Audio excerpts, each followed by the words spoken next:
आप सभी का एक बार फिर से स्वागत करता हूं अपने YouTube चैनल में। आज हम बात करने वाले हैं सामान्य हिंदी का। हमारे सामने ये पेपर है सामान्य हिंदी का कक्षा 12 का।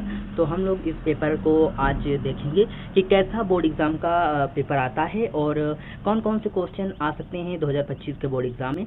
तो चलिए स्टार्ट करते हैं। आपका टाइम वेस्ट ना करते हुए इसमें आपको सारे क्वेश्चंस मिलेंगे। पूरा एकदम मॉडल पेपर तैयार किया है हमने और ऐसा ही पेपर आपको बोर्ड एग्ज़ाम 2025 में भी देखने को मिलेगा। तो चलिए स्टार्ट करते हैं।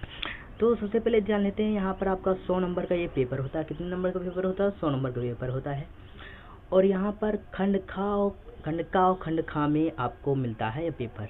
तो चलिए स्टार्ट कर देते हैं हम लोग। हाँ, तो पहला जो हमारा क्वेश्चन होता है, क्या कह रहा है कि आवारा मसीहा के लेखक कौन है? आवारा मसीहा के लेखक कौन है?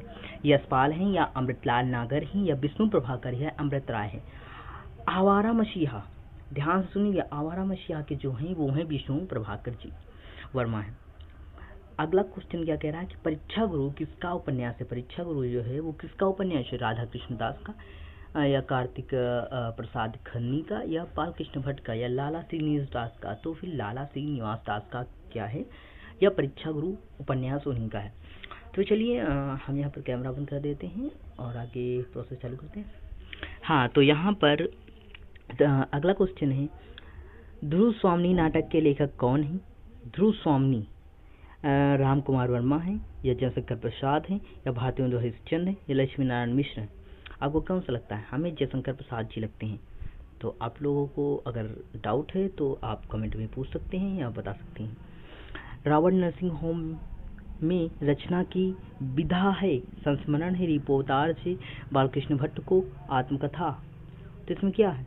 हमें लगता है संस्मरण है। आपको क्या लगता है? आप लोग कमेंट में बताइएगा। आधुनिक हिंदी साहित्य का जनक किसने माना जाता है? आधुनिक हिंदी से सही से क्वेश्चन पढ़िएगा।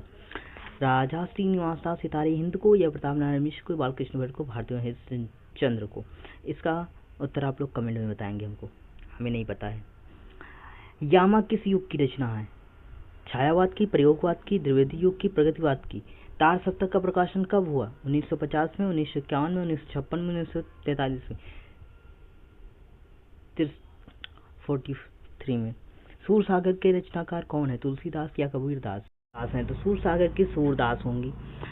घन नंबर क्या कह रहा है, निम्नलिखित में से छायावादी कवि कौन है? छायावाद के कवि कौन है? जयसी अज्ञे, रामधारी सिंह दिनकर या जयशंकर प्रसाद? जयशंकर प्रसाद हो सकते हैं। हिंदी साहित्य में किस काल को स्वर्ण स्वर्ग युग कहा जाता है? वाह भाई, स्वर्ग किसे कहा जाता है? आप लोग बताएंगे हम लोग कमेंट में। आपको यहाँ पर केवल यहाँ पर हम आपको क्वेश्चन पेपर देने वाले हैं, आंसर इसका नहीं देने वाले हैं। आंसर अगर आपको चाहिए तो सब्सक्राइब करके बेल आइकन दबाकर कमेंट कर दीजिए, पर आंसर आपको मिल जाएंगे। फिर आपको यहाँ पर एक गद्यांश दिखता है जो कि 10 नंबर में आता है और उसके नीचे आपको क्वेश्चन दिखते हैं जिसको इसी में से ढूंढ के आंसर लिखने होते हैं। मैं ज़्यादा नहीं बताने वाला हूँ। रेखांकित अंश की यहाँ पर व्याख्या करनी है आपको। ये पढ़े होगे तो आपको पता चलेगा ये किस लेसन का है। तो लेसन का नाम, कवि का नाम आप लोग सभी याद कर लीजिए। 4 से 5 लेसन सभी याद कर लीजिए, ज़्यादा ठीक रहेगा। फिर यही के नीचे अथवा में भी एक आता है। अगर ये बहुत सरल होते हैं क्योंकि अथवा में आ जाता है, आपका बेनिफिट हो जाता है। अगर ऊपर वाला नहीं आ रहा, नीचे वाला कर दीजिए, स्क्रीनशॉट ले लीजिए, देख लीजिएगा बाद में। इसको आप लोग इसको खुद हल करिएगा। पद्यांश पर आधारित निम्नलिखित प्रश्नों के उत्तर, यहाँ पर पद्यांश है और उसके नीचे आपको यहाँ पर क्वेश्चन दिखाते हैं। ये देखिए उसके क्वेश्चन हो गए। तो इन दोनों को स्क्रीनशॉट ले लीजिए, वीडियो को रोक रोक कर देख लीजिए और इनको सॉल्व कर लीजिए। ये काफ़ी ज़्यादा पूछे जाते हैं बोर्ड एग्जाम में। फिर अथवा में क्या दिया है? अथवा में भी एक पद्यांश दिया हो, उसके नीचे उसके क्वेश्चन भी दिए हुए हैं। तो दोनों में से आपको जो भी सरल लगता है उसको आप लोग लिख लीजिए।